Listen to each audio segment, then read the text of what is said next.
আজ থেকে প্রায় ২০০ বছর আগে ঊনবিংশ শতকে জন্মগ্রহণ করেন ঈশ্বরচন্দ্র বিদ্যাসাগর। ঈশ্বরচন্দ্র বিদ্যাসাগরের নাম এমন কোনো বাঙালি নেই যে তিনি শুনেননি, কারণ সবাই ঈশ্বরচন্দ্র বিদ্যাসাগরকে খুব ভালো করে চিনেন। ঈশ্বরচন্দ্র বিদ্যাসাগরের আসল নাম হচ্ছে ঈশ্বরচন্দ্র শর্ম, পরবর্তীতে তাকে বিদ্যাসাগর উপাধি দেওয়া হয়। আজকে আমার হাতে যে বইটি রয়েছে সেটা হচ্ছে আনিসুল হকের লেখা বিদ্যাসাগর সম্পর্কে একটি জীবনীমূলক গ্রন্থ, সেটা হচ্ছে ছোটদের বিদ্যাসাগর।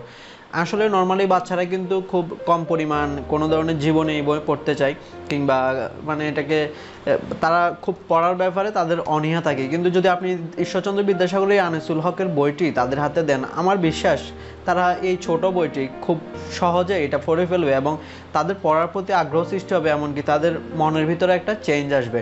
এখন আনিসুল হকের এই বইটি কিন্তু 2009 সালে প্রকাশিত হয়, বর্তমানে কিন্তু 2021 সাল। 2021 সালে এসেও আপনি আপনার বাচ্চাকে যদি এই বইটি দেন, তাহলে সে খুব সুন্দরভাবে মজা নিয়ে পড়তে পারবে এবং জানতে পারবে যে বাঙালির যে একজন অগ্রদূত ঈশ্বরচন্দ্র বিদ্যাসাগর তিনি কিভাবে নিজের জীবনযাপন করতেন, তার মধ্যে যে কোনো আত্মঅহংকার ছিল না সে বিষয়ে তারা জানতে পারবে। তো এই ঈশ্বরচন্দ্র বিদ্যাসাগরের এই গল্পের বইটিতে এটা খুবই ছোট সংস্করণ আপনারা দেখতে পাচ্ছেন, যে জন্য নাম দেওয়া হয়েছে, এটার নাম ছোটদের বিদ্যাসাগর।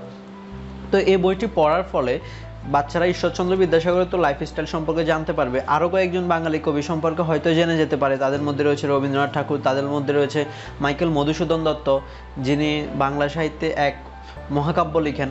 তো এইভাবেই হচ্ছে মানে এই বইটি হচ্ছে লেখা হয়েছে আর কি। তো এই বইটি পড়ার মাধ্যমে তারা কী কী যেমন ঈশ্বরচন্দ্র বিদ্যাসাগর একটা গুণ জানতে পারবে, যেমন তিনি কখনো নিজের কাজ অন্যকে দিয়ে করাতেন না, নিজের কাজ নিজে করার মধ্যে কিন্তু তিনি সম্মানিত বোধ করতেন। বইয়ের শুরুতে আপনারা একটা গল্প দেখতে পাবেন, যেমন একবার এক ডাক্তারবাবু রেল মানে ট্রেন থেকে নেমে কুলি কুলি বলে চিৎকার করতে শুরু করলেন তার জিনিসগুলো নেওয়ার জন্য। তখন কালো মোটা চাদর গায়ে দিয়ে একজন লোক আসলো এবং সেটাকে বহন করে নিল ডাক্তারবাবুর ব্যাগটা। কিন্তু যখন বহন করে নিয়ে আসলো তখন তাকে ডাক্তারবাবু কিছু টাকা দিতে চাইলেন, তখন তিনি কিন্তু নিতে চাইলেন না। তখন ডাক্তারবাবু বললেন যে কে হে তুমি, মানে তুমি এমন কুলি হয়ে গেলে যে তুমি তোমার পরিশ্রমের বিনিময়ে পারিশ্রমিক নিতে চাচ্ছ না। তখন সে বলল যে আমি পারিশ্রমিক নিব না।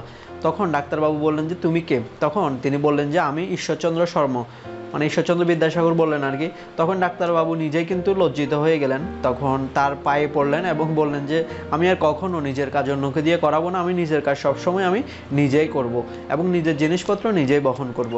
তিনি এতটাই মানুষের মধ্যে আলাদা বৈশিষ্ট্য সম্পন্ন ছিলেন। তো এই ঈশ্বরচন্দ্র বিদ্যাসাগরের কিন্তু জীবন অনেক দুঃখ কষ্টে কাটে। ঈশ্বরচন্দ্র বিদ্যাসাগরের পিতা সহ তিনি যখন শহরে আসলেন তখন তার বয়স মাত্র 8 বছর, এবং তিনি 8 বছর বয়সে নিজে রান্না করে তারপর স্কুলের পড়াগুলো পড়তেন। এবং কখনো কখনো তাদের কিন্তু হাঁড়িকেনে তেল থাকতো না, তখন তিনি কীভাবে পড়ালেখা করতেন এরকমও তার দিন গেছে যে একটা খাটের উপর 3 জন শুয়ে থাকতে হতো, কখনো 2 জন একসাথে শুতেন। ঈশ্বরচন্দ্র বিদ্যাসাগর জেগে থাকতেন, সারা রাত জেগে জেগে পড়তেন। এ ধরনের অনেক কাহিনী আছে।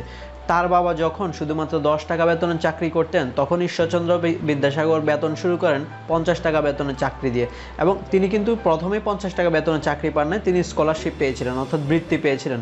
সেখানে 10 টাকা বেতন তিনি মানে স্কলারশিপ 10 টাকা বেতন না, ঠিক স্কলারশিপ পেয়েছিলেন এবং ওই স্কলারশিপ তিনি তার বন্ধুদের মধ্যে বন্টন করে দিতেন।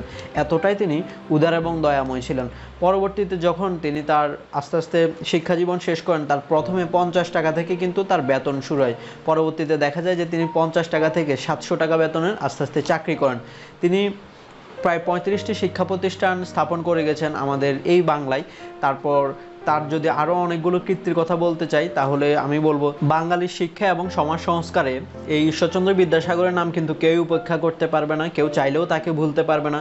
তিনি তখনকার রক্ষণশীল হিন্দু সমাজের যে বহুবিবাহ প্রথাটি তিনি রোধ করেন এবং যে বিধবা বিবাহ ছিল সেটা তিনি চালু করেন। আরেকটা কথা তখন বলেছিলাম যে তিনি পড়ালেখা করার কিন্তু সময় পেতেন না। তিনি যখন বাসায় এসে দেখতেন তার ভাই এবং তার বাবা যখন এক খাটে ঘুমিয়ে পড়েন, সেখানে ঘুমানোর কোনো জায়গা ছিল না, তখন তিনি রাতে বই নিয়ে চলে যেতেন রাস্তায় এবং সেখানে যে গ্যাসবাতি আছে, তখনকার দিনের গ্যাসবাতি বা রাস্তার যে স্ট্রিট লাইট আছে, স্ট্রিট ল্যাম্প আছে, সেটার নিচে বসে তিনি পড়তেন এবং সকাল হলে ফিরে আসতেন। এই ধরনের কাহিনীগুলো এখানে বর্ণিত আছে। তো আপনি যদি আপনার বাচ্চাকে কিংবা ছোট কোনো ভাইকে বা বোনকে যদি আপনি এই ধরনের একটা বই গিফট দেন, তাহলে আমি মনে করি তারা তখনকার লাইফস্টাইল সম্পর্কে জানতে পারবে এবং বর্তমান যে সমাজে যে উগ্রতা ভর করেছে, বর্তমানে আধুনিক সমাজের ছেলেমেয়েরা যে শুধুমাত্র মোবাইলের দিকে ঝুঁকে যাচ্ছে, সেটা তারা আস্তে আস্তে উপলব্ধি করতে পারবে যে এটা ঠিক না। এবং এই বইটি পড়ার মাধ্যমে তারা যখন আগের বিষয়গুলো বুঝবে তখন তাদের মধ্যে মানবিক গুণাবলীগুলো আস্তে আস্তে ফুটে উঠবে, এটা আমি বিশ্বাস করি অন্তত। এখানে এরকম অনেক ঘটনা পেয়ে যাবেন। মাইকেল মধুসূদন দত্তের কথা এখানে তুলে ধরা হয়েছে। যেমন মাইকেল মধুসূদন দত্ত যখন ফ্রান্সে তার স্ত্রী সহ বসবাস করতেন তখন কিন্তু তিনি টাকার অভাবে ছিলেন। অর্থাৎ তখনকার তিনি একটা চিঠি লিখেছিলেন, এখানে চিঠিটা আছে, সেখানে লিখেছিল যে তার কাছে একটা টাকাও নাই। অর্থাৎ তখনকার আমলের এক টাকাও কিন্তু মাইকেল মধুসূদন দত্তের হাতে ছিল না ফ্রান্সে থাকাকালীন সময়। তিনি এতটাই অভাবে পড়েছিলেন। তখন তিনি ঈশ্বরচন্দ্র বিদ্যাসাগর থেকে কিন্তু টাকা চান এবং ঈশ্বরচন্দ্র বিদ্যাসাগর তখন তাকে 1500 টাকা পাঠিয়ে দেন এবং সেটা সম্পর্কে বলেন। মাইকেল মধুসূদন দত্ত কিন্তু খুবই উগ্র জীবনযাপন করতেন, এটা আমরা জানি। তিনি ছিলেন খুবই বিলাসী মন মানসিকতার মানুষ। তিনি সবসময় জাঁকজমকপূর্ণভাবে চলাফেরা করার চেষ্টা করতেন এবং দেখা যেত যে বিদ্যাসাগর তাকে নিষেধ করতেন যে এভাবে তোমার চলা উচিত না, কিন্তু তবুও মাইকেল মধুসূদন দত্ত সেটা কিন্তু করতে পারতেন না। তো এই বইটি পড়ার মাধ্যমে আপনি রবীন্দ্রনাথ ঠাকুরেরও কিছু কথা জানতে পারবেন, মাইকেল মধুসূদন দত্তেরও কিছু কথা জানতে পারবেন, আর ঈশ্বরচন্দ্র বিদ্যাসাগরের কথা তো জানতে পারবেনই। তো বইটি নিয়ে আসলে অনেক কথাই বলার ছিল, কিন্তু কোনো কারণে আজকে মন খারাপ বলে আমি সেটা আপনাদের সামনে তুলে ধরছি, কিন্তু কোনো কারণে আজকে মন খারাপ বলে কিছু কথা বলতে পারতেছি না। তো সেই কথা না বলা কথাগুলো আপনারা বইয়ের থেকে দেখে নিন, আমি কিছু ছবি অ্যাড করে দিব, তো আপনারা এখন আশা করি দেখবেন।